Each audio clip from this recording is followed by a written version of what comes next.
Hello, my beautiful souls, and welcome to the Truth Bible Study. My name is Elsa, and I'm so excited to dive into today's episode.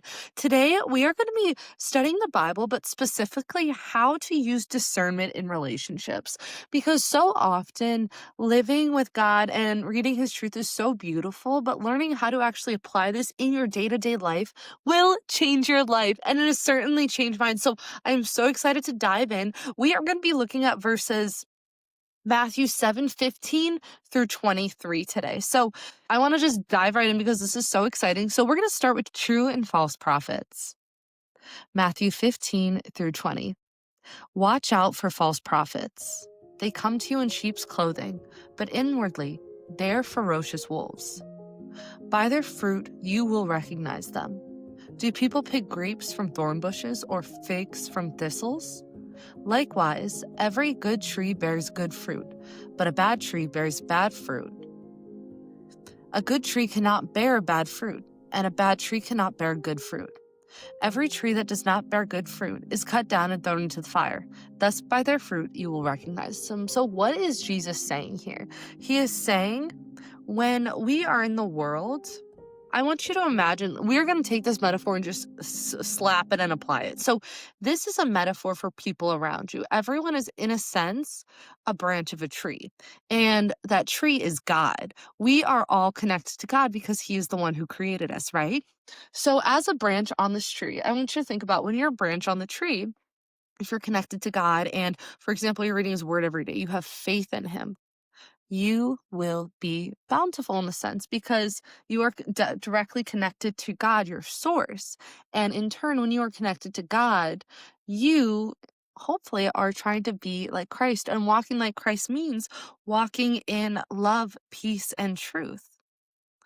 And what is so beautiful is it's not what you look like, it's not who you are, it's what your heart does.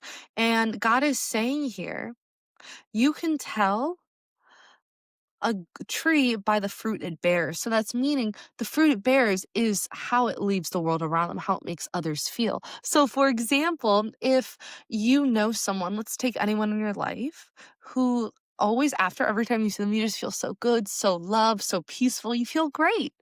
A good tree bears good fruit. On the other side of the coin, a bad tree bears bad fruit. This looks like someone who tears people down, who uses their ego and self motive to push themselves over others and get ahead. This looks like lying. This looks like self serving motives. A bad tree bears bad fruit. And it's so interesting because what we are beginning to understand here is true and false prophets. It's simply, how do they leave the world around them? Because a good tree bears good fruit. It nourishes people. It fills people with love, peace, humility, and inspiration. That's what good fruit does. But think about this. Bad fruit, this metaphor is saying, it makes you sick. It makes you, not feel good. It makes you tired. It makes you mopey. It makes you fearful. It makes you dependent on external sources, not God. And I want to connect this to our next passage. They intertwine here. True and false disciples, Matthew 7:21 through 23. Not everyone who says to me, Lord, Lord, will enter the kingdom of heaven, but only. Okay, wait. Take it out. So, true and false prophets. Essentially, God is saying right now, false prophets are anyone or anything that sounds good, but leads us away from love, peace, and truth. The simple test. I want you to look at anyone in your life, any relationship right now, and we're going to apply this. This is the simple test you can use. Look at their fruit, the results of them existing. Does it bring peace, humility, kindness, and truth? Or does it create fear, confusion, division, or pride? That's your answer, whether it's good or bad fruit. True wisdom brings fruit that nourishes. False wisdom drains or destroys. So respectfully, let's look at the news nowadays, because the news, it's there for views, not necessarily for providing information to the public. Yes, they have information, but is it inspiring and uplifting? That's not what brings the views in. So think about it. If we're going to look at the news here, does the news bring peace, humility, kindness, and truth? Or does it create fear, confusion, and division or pride? Answer on your own. We each have our own beliefs, but I want you to look at different relationships in your life and even romantic, platonic, whatever, and just evaluate, does this bring peace, humility, and kindness into my life? Or does it bring confusion, fear, division, or pride? And that will be your answer, whether it's good or bad fruit. Super simple. So, a good tree is rooted in God, and this is pure intention. And what's so interesting too is you see a lot of times, like a lot of very, very famous people, like who comes to mind, High Forest, he's a Christian artist, but even besides that, I'm thinking Iggy Azalea, she is someone who is so humble. And what's cool too is you can tell people who give glory to God versus people who give the glory to themselves. And the truth is, yes, while it takes our hand in doing these amazing, beautiful things, God is the one who lets it unfold for us. So when you take a step back and your intentions are pure to serve God, to make the world a better place, your heart is with God. But if you are a bad tree, you're disconnected from divine love. So this makes you self-serving. Because, for example, if you're disconnected from that divine love, you're disconnected from the tree, you're out over there, respectfully, you begin to decay. Have you ever seen that picture of like a moldy strawberry connected to another strawberry? And it's like, watch who your environment is because the mold spreads to that new strawberry. It's like that. When you are disconnected from God, there's always this, and this can be anywhere, whether you follow God, whether it's another sense of faith, like truly is when you have that sense of faith and you are connected, you feel this wholeness. But when you are disconnected, I can speak from experience here. Before I truly came to God and lived for Him now, I always felt like there was something empty in me that I wanted to fill, and I would turn to eating for this. I was like, maybe eating food will help fill this void inside of me. Maybe having these relationships will fill this void inside of me. It never did. It never did until I found the missing piece, and that was God. And what's false cannot last. This is key. What is false cannot last. You discern truth by the energy it carries and life it produces. So if you're ever like just trying to discern people, relationship situations, think about this. What energy does it carry and what life does it produce? This is your answer. For example, real light, godly light, peace, humility, and freedom versus false light, fear, ego, and dependency. True prophets point to God, false prophets point to themselves. So, whenever you're in relationships, and this is why it's so interesting, like we hear a lot about narcissists and narcissism, and I don't really want to point the spotlight totally on them, but I just want to take a moment and just give this very clear example that we're all pretty familiar with. Narcissists, they point to themselves, they don't point to God. How does that make everyone else around them feel?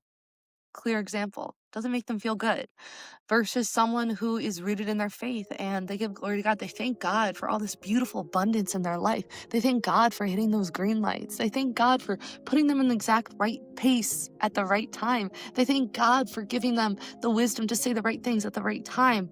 Those people move differently. They move differently because they move with confidence. That's not confidence you can buy from the external world, not from having anything, but it's who you have inside of you, and that's God.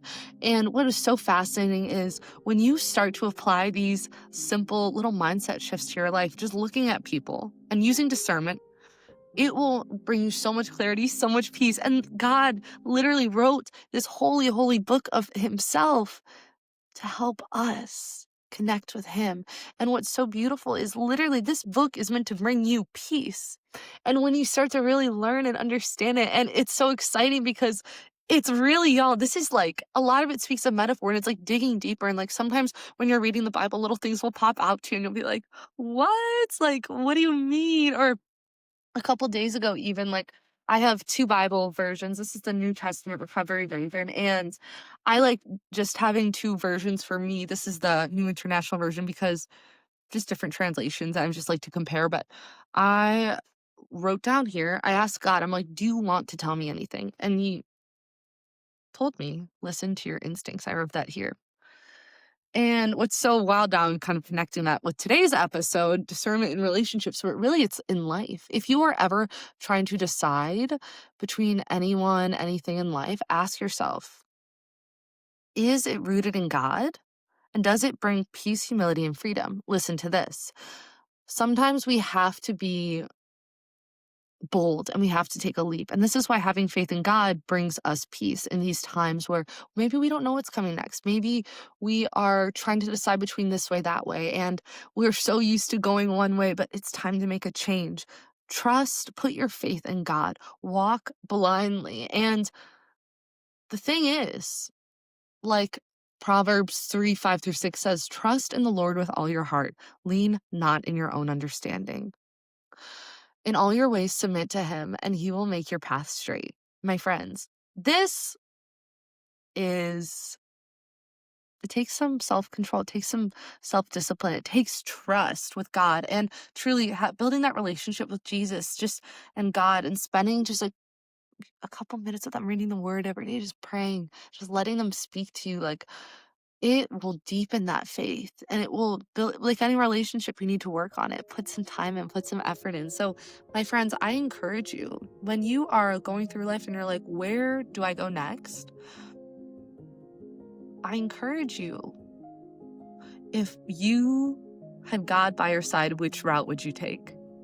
That's the question I want you to ask using discernment relationships. If you had God right next to you, which path would you take? The safe one you've always taken your whole life, or this new and exciting path that could help the world? And maybe you don't even know that yet. Instead of thinking, oh, I'm nervous, it doesn't bring you peace. No, if God was next to you, what choice would you make? So, my friends, with that being said, I hope this helps. Thank you so, so much for tuning in today.